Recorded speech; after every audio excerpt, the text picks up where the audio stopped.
Nuevo bloque de Meridiano 64. ¿Qué está pasando con Rusia? ¿Qué está pasando con Israel? ¿Cuál es el rol de Milei en la política internacional argentina?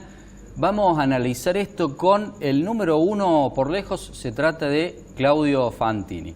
Claudio, ¿cómo estás? Muy buenas noches. ¿Qué tal? ¿Cómo estás? Gracias por la afectuosa exageración. No es una exageración, Claudio, lo saben todos, lo saben todos. Bueno, Claudio, tenemos conflictos en el mundo, tenemos que sentirnos preocupados desde la Argentina. ¿Puede escalar a algo de una mayor magnitud o ya los mandatarios tienen conciencia de que no hay que escalar aún más en estas problemáticas que se están dando? No sé si querés que empecemos por Rusia, Israel. Yo creo que yo empezaría por algo más cerca que nos acerca también a esos rincones más calientes del mundo, ¿no? Los conflictos, incluso los que parecen lejanos, no están tan lejos.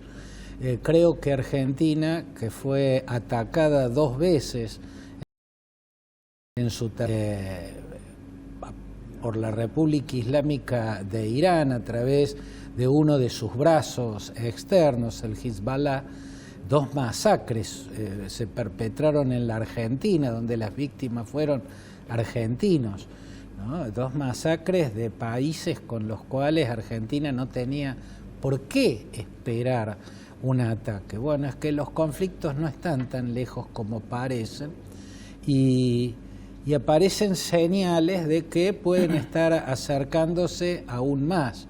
Por ejemplo, el hecho de que Bolivia, el gobierno de Luis Alberto Arce, está llevando a una escala aún mayor, a un nivel mayor, algo que había iniciado su antecesor Evo Morales, no su antecesor inmediato, el presidente del cual él había sido el ministro de Economía. Evo Morales inició una asociación con la República Islámica de Irán.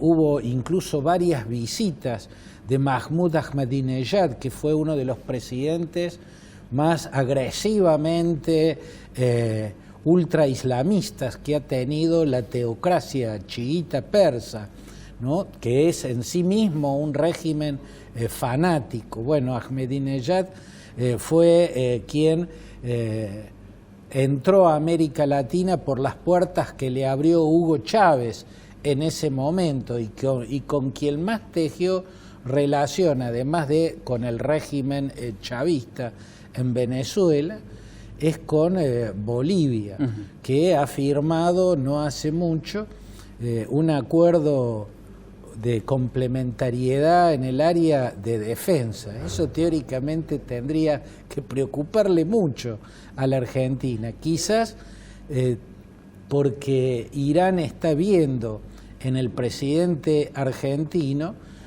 una suerte de admirador de Benjamín Netanyahu, ¿no? O sea, es un presidente también que tiene posiciones a veces sobreactuadas, a veces exageradas, a veces hasta parecen de cholulismo político, ¿no? Pero puede que cambie porque, a ver, hablo por teléfono con Lula, que era un comunista de miércoles, sí. El Papa era el representante del maligno y el otro día Francisco le dijo, te cortaste el pelo, se dieron un abrazo. Puede que cambie esto y qué negocio hizo nuestro país.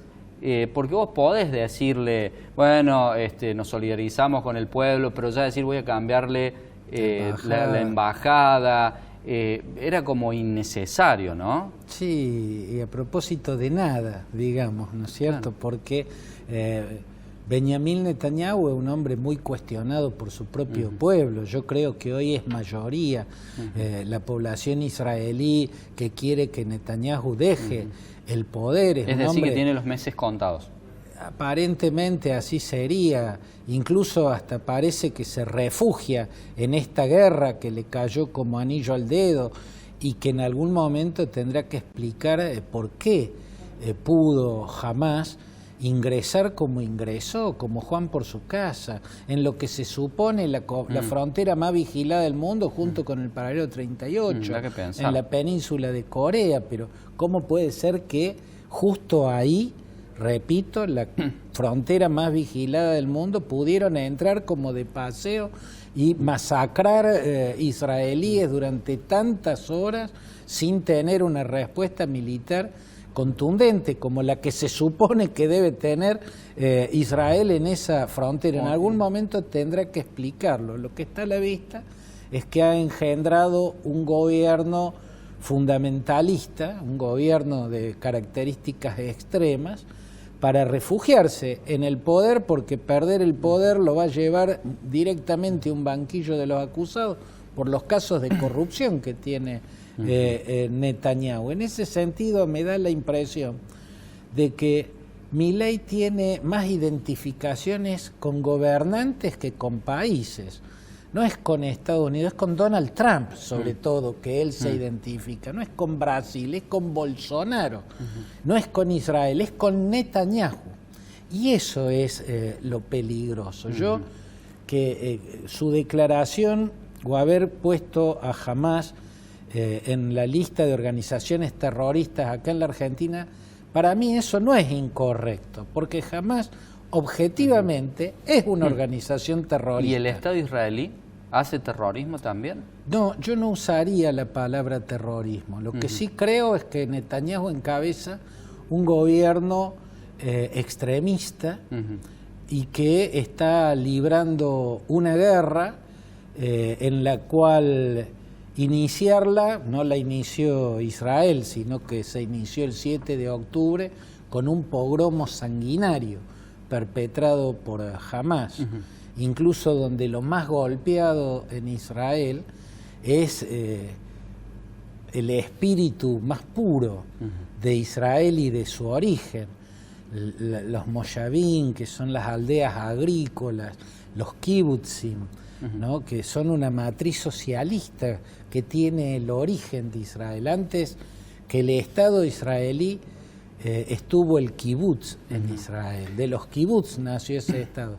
Y los kibutz son espacios de vida y producción socialista, igual que las moshavim, las aldeas agrícolas. Ahí atacaron brutalmente, buscando que Israel reaccione como reaccionó, sí. Lo cual me parece hasta sospechoso por lo funcional que es. Lo que trabaja Hamás, igual que Hezbollah, porque es el objetivo de Irán y en particular de quien diseñó el esquema de nidos anti-israelíes, que es el general Qasem Soleimani, el que murió desintegrado por un misil norteamericano en el aeropuerto de Bagdad. Era el jefe de la fuerza Quds en la Guardia Revolucionaria. Soleimani diseñó ese sistema, ese dispositivo que tiene a Hezbollah en el Líbano, Hamás en la Franja de Gaza, los hutíes en Yemen, y milicias alawitas pro-iraníes en Siria y milicias chiitas pro-iraníes en Irak, ¿no? Pero el trabajo que hacen es de estigmatización de Israel. Jamás sabe cómo va a reaccionar Israel dándole un golpe como el que le dio. O sea, Hamás es responsable de la masacre de su propio pueblo, porque lo busca esa masacre, está tallando el estigma sobre Israel, y Netanyahu se presta a eso con una guerra en la cual Israel comete crímenes de guerra, que evidentemente son crímenes de guerra. No usamos el término terrorismo como dijiste recién, sino que crímenes de guerra. Claudio, sí. Antes de pasar a pedirte que hablemos de Rusia, de Putin, de la Ucrania, de Volodymyr Zelensky... Quiero aclarar una cosita. Sí. El objetivo de Hamás es que Israel mate civiles palestinos. Por eso se parapeta entre civiles. O sea, el objetivo, si yo ataco a alguien que sé que me va a contraatacar, ¿no? Y yo me oculto entre la gente, yo estoy haciendo que... Estás fagocitando que la muerte de tu propia gente. Absolutamente, porque esa es la estrategia de Hamás. Sus propios muertos son la estrategia, no los muertos que provoque Israel. Pero esto, cuando Israel ataca busca un blanco de Hamás, por una cuestión muy lógica, ¿no? Matar civiles es contraproducente para Israel. No digo que es porque los quiera o que sea, no, porque no tiene sentido. No solo no tiene sentido, es contraproducente para Israel, ¿no? Ataca blancos de Hamás, pero Hamás se parapeta entre la gente.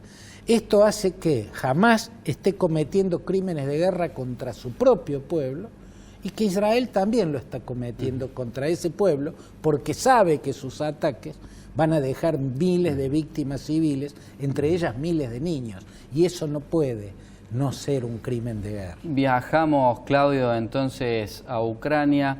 Se están peleando dos elefantes en un bazar llamado Ucrania. ¿Qué hay de fondo allí? Y también, ¿no?, si esto puede seguir creciendo el conflicto o va a tender a desaparecer. ¿Cuál es tu punto de vista?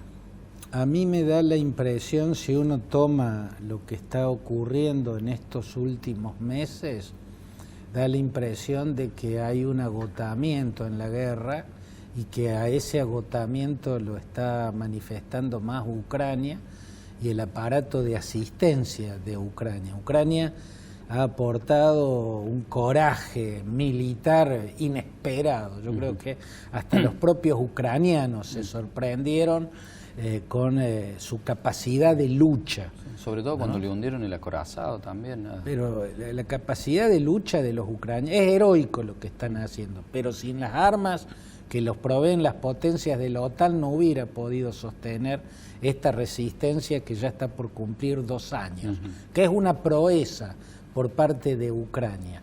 Pero a 2 años empezamos a ver que los astros se alinean a favor de Putin en el escenario bélico. ¿Por qué?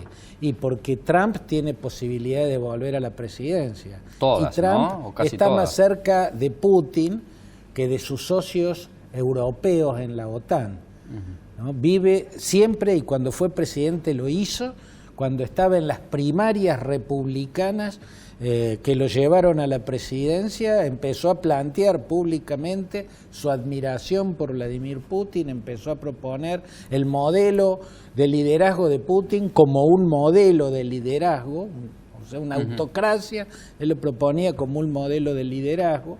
Luego se supo, a partir de las investigaciones de Christopher Steele, un ex agente del MI6, la inteligencia militar británica, que ahora está en la actividad privada, tiene una agencia de espionaje privado, y fue contratado tanto por republicanos primero, cuando Trump entró a la interna, como por demócratas después, cuando quedó coronado candidato republicano.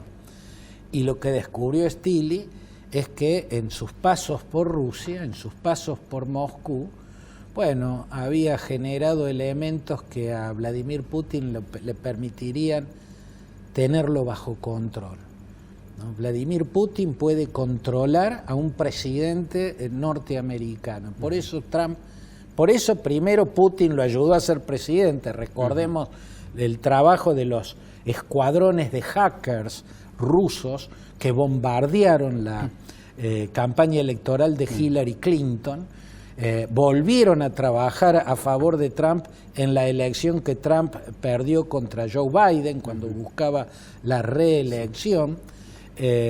Trump ha sido funcional a Putin debilitando la OTAN cuando él fue presidente, la puso en crisis, trabajó para favorecer el Brexit. Él apoyó a Nigel Farage, que era el líder del United Kingdom Independent Party, que fue el partido pro-Brexit, el partido de los ultranacionalistas británicos, y son pro-Brexit. Él colaboró a que la Unión Europea perdiera nada menos que a Gran Bretaña. Todo lo que hizo Trump como presidente fue funcional a Putin, y ahora lo vuelve a hacer cuando en estos días dijo que él le pedirá a Putin que ataque a los países de la OTAN que no estén al día con las cuotas que tiene que poder. Bueno, eso impactó ¿contra qué? Contra la OTAN. El que festejó fue Putin. Entonces empieza a ver, además a eso se suma, que en el Congreso de los Estados Unidos lleva larguísimos meses trabada la aprobación de los fondos que tiene que mandarle Ucrania para que Ucrania pueda seguir peleando. Y está trabada en el Congreso porque los legisladores trumpistas, los que responden a Donald Trump, lo están trabando. ¿Logra financiarse Rusia con los 1.000 millones de euros que le vende por día de gas a Europa? ¿O cómo hace para que su economía no decaiga catastróficamente? Porque tenemos una economía peor que la de Ucrania, peor que la de Rusia. Esa es una gran pregunta. Porque que creo que Occidente ¿cómo está pasando, no? Yo no la sabría explicar, pero veo ese fenómeno que está señalando. Cuando esta guerra empezó, las potencias occidentales confiaron que aplicando una serie de sanciones económicas, Rusia no iba a poder sostener una guerra prolongada. Sin embargo, si bien en un principio sintió el impacto de esas sanciones, está claro que supo reformularse Rusia. ¿Por alguna triangulación comercial? ¿Qué puede bueno, haber de en fondo? parte porque se apoyó en China, hará triangulaciones también, pero las ventas de petróleo, prácticamente lo que perdió vendiéndole a Europa, lo recuperó vendiéndole a la India y a China. La India es el país más poblado del mundo, China es el segundo país más poblado del mundo. Son ventas muy importantes. Y yo no sabría explicar qué otras maniobras logró hacer para reformular su economía. No es el primer país que lo hace. Cuando la Unión Soviética desapareció, países como Finlandia tuvieron casi que reinventarse, porque el 90 y pico % de sus exportaciones iban a una potencia que desapareció de un día para otro.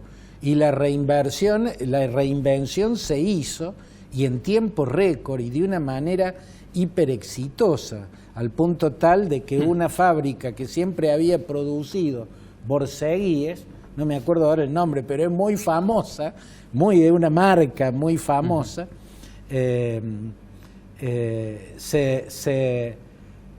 una Nokia, creo que es.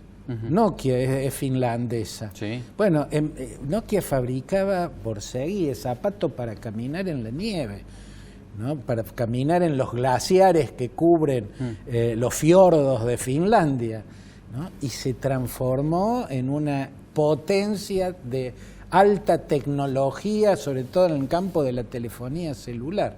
Bueno, no digo que ha hecho una proeza en los mismos términos, no es una proeza tecnológica la de Rusia, pero sí hubo en estos 2 años una reconversión de la economía que hace que primero las sanciones le hayan provocado un efecto negativo, pero que luego volvió al crecimiento económico y la está sobrellevando a la guerra mucho mejor que la economía ucraniana, a la que además si le sacan el pulmotor occidental, que se lo están sacando, y se desvanece. Hoy por hoy creo yo que el que está entre las sogas recibiendo golpes es Ucrania, y el que está más sólidamente a la ofensiva es Rusia, ¿no? Claudio, es interesantísimo tenerte y me gustaría consultarte sobre cómo ves el desempeño internacional en estos primeros 2 meses de Javier Milei y de Diana Mondino, y si podremos encontrar el rumbo como país en este punto de inflexión que creo que está significando el gobierno del nuevo presidente. Bueno, en Diana Mondino, que a mí me parece una mujer sumamente inteligente, uno ve reacciones esperanzadoras. Por ejemplo, el hecho de que haya matizado el anuncio que hizo desde Israel Javier Milei sobre el traslado de la embajada.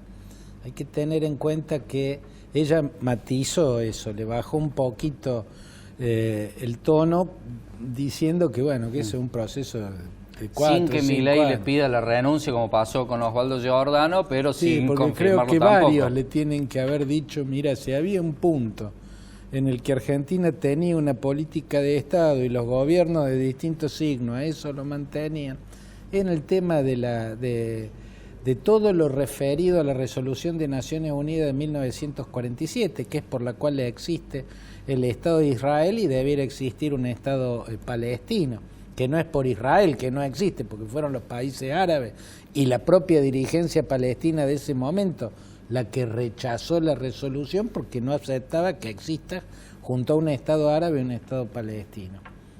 En esa resolución se establece que el territorio de Palestina se divide para dos estados y se establece que para Jerusalén una categoría de ciudad internacional, queda bajo control internacional, no podía ser capital de ninguno de esos países, ¿no? Uno puede recorrer la historia desde la Declaración Balfour en 1917, donde por primera vez, o donde el gobierno británico planteó por primera vez en la historia la necesidad de la existencia de un Estado judío en Palestina, la resolución de 1947 y después los hechos que descarriaron todo, la guerra de 1948, donde los árabes atacaron a Israel cuando estaba recién nacida, todavía retumbaba la voz de David Ben Gurión en el Teatro de la Ópera de Tel Aviv, donde se realizó el acto fundacional cuando tuvieron la primera guerra, la guerra de 1967, en la cual Israel gana en 6 días y ocupa las alturas del Golán, Cisjordania, Gaza y la península del Sinaí, y también la parte oriental de Jerusalén, el este de Jerusalén. Después en el 80 el gobierno que encabezaba Menachem Begin va a anexar y va a declarar a toda la ciudad capital de Israel. Argentina siempre había mantenido como el grueso de los países del mundo una posición de neutralidad frente a todo lo que desde el espíritu de la resolución de 1947 de Naciones Unidas deba resolverse en una mesa de negociación entre palestinos e israelíes. Y la cuestión Jerusalén es parte de eso.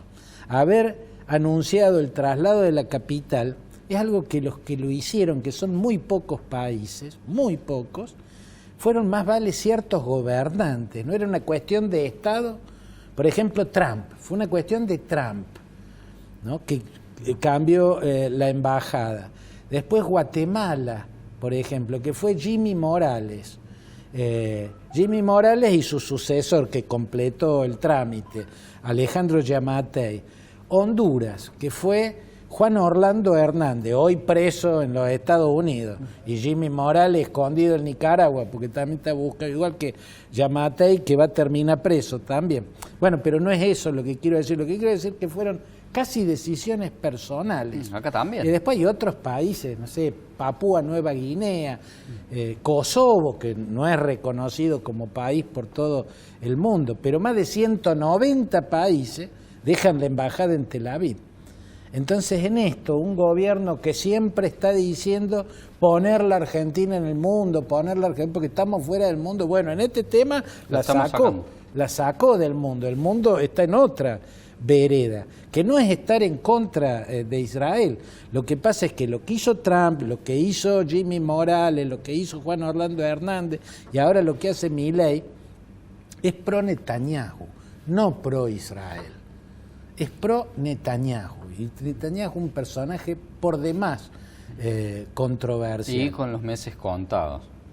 Probablemente, y ojalá, porque le va a hacer mucho bien a Israel. En esto hay que tener en cuenta que tanto Hamás como Netanyahu rechazan la solución de los dos estados.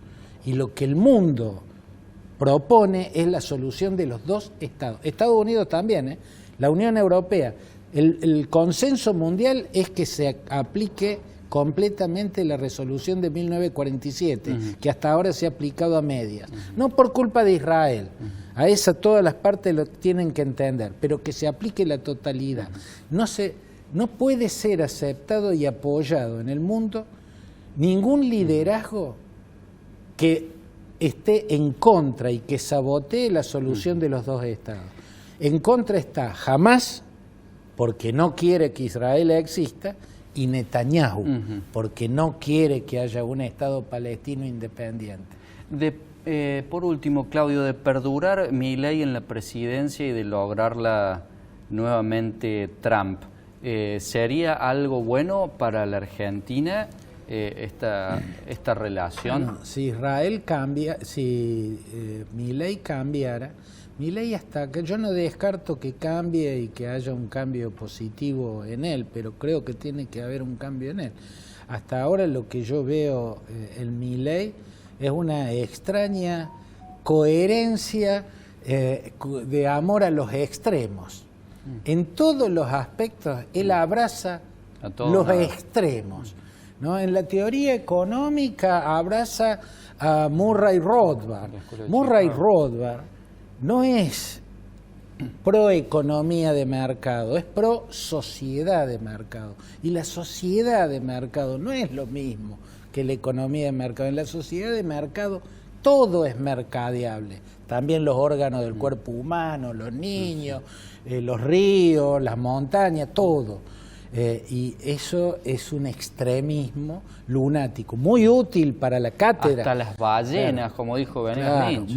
Muy útil para lo académico, ¿no? Igual que Frederick von Hayek, que Ludwig von Mises, que James Buchanan. Es apasionante, yo los he leído, yo los he estudiado, ¿no? En mis épocas en la universidad. Pero convertir eso en plan de gobierno es fundamentalismo.